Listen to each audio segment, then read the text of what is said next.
sa i përket sigurimit shëndetësor, domethënë edhe pse mund të tingëlloj që u bëhet tepër që përmendet, paktën unë në emisionin tim sa herë kam trajtuar, megjithatë do të lehtësonte edhe vetë shtetit zhvillimin, po edhe vetë familjes si institucion i vogël, sepse një sigurim shëndetësor na bën edhe më të kujdesshëm ndaj shëndetit tonë, sepse e dim tani sakt vlerën e çdo gjë tjetër.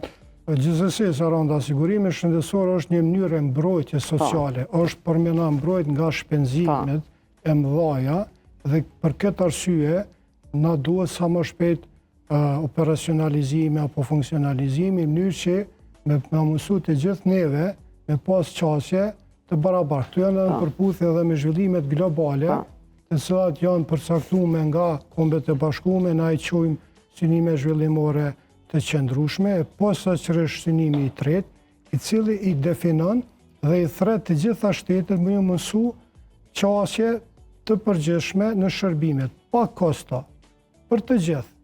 Edhe këtë aspekt duhet pas parasysh zhvillime demografike e tjera, ne mendojmë që është edhe aludojmë edhe përmes videogjirimeve të përshpejtohet agjenda në mënyrë që t'ju japet mundësi dhe qasje barabartë. Po përmend në fillim programit sa i përket parandalimit apo të kemi një kontroll. Edhe kontrolla rregullt është një mënyrë e parandalimit. Absolutisht. Mirë po, këtu kontrolla përsëri kanë kosta.